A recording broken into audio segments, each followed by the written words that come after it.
When I read Eric's first book, The Lean Startup, he asked a very important question in the very last chapter of the book. He asked, if we stopped wasting people's time, what would they do with it?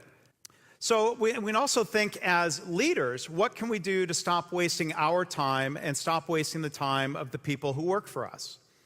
So in the Lean Startup movement, of course, we talk a lot about choosing the right metrics, not wasting time talking about vanity metrics and trying to sell somebody or paint a picture that tells the story we want to tell, but instead looking at metrics that really matter. In Eric's new book, he points out the fact that your site has seen an uptick in visitors doesn't mean your product is more popular or that you're more successful. So we want to move away from vanity metrics. But once we've chosen the right metrics, I think there's another really important question of what do we do with the right metrics? How do we look at these meaningful metrics? How do we not overreact? How do we not waste time in the process of trying to manage these metrics and drive improvement? So a lesson we learned from a statistical approach to metrics is don't waste time explaining noise. Don't ask people to explain noise in the data, because more often than not, there is no root cause for that noise. Asking why 5 times or 6 times or 12 times won't necessarily lead to a single magical root cause that explains that performance. And we have a method that Dr. Wheeler calls process behavior charts. It's a variation on something that you might have heard of called control charts or statistical process control charts. And let me share an example of how this can be very useful. So we take that same data that we had in the previous chart with all the ups and downs and the overreactions.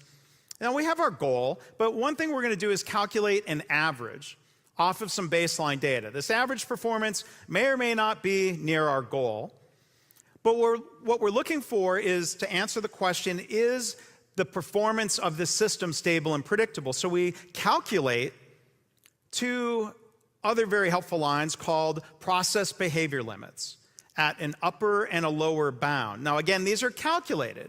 We don't set goals. This is not what we want the process to do. This chart tells us how the process is performing. And we see with this baseline data, with all of these data points basically just fluctuating within those red limits, all of these data points are noise.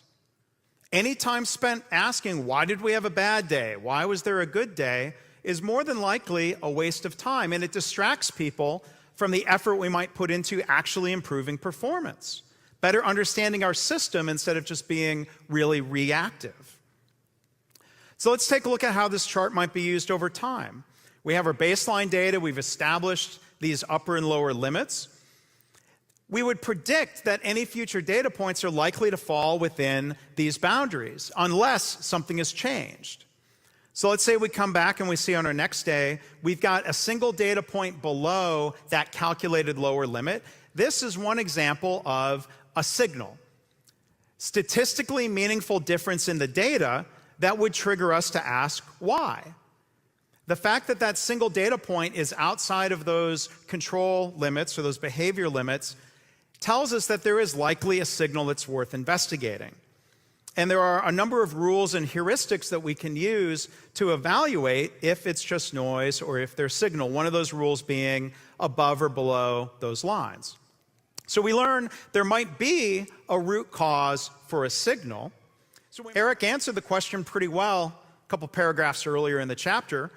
We would achieve speed by bypassing the excess work that does not lead to improvement. And I think that's exactly what happens when we're overreacting to noise. It's excess work, it's wasted motion, it does not lead to learning. It just keeps people busy. It feels like we're doing something, even if it doesn't really help. So if learning, and if cycles of validated learning lead to improvement, the lesson that we get from this methodology is that we can improve more if we overreact less.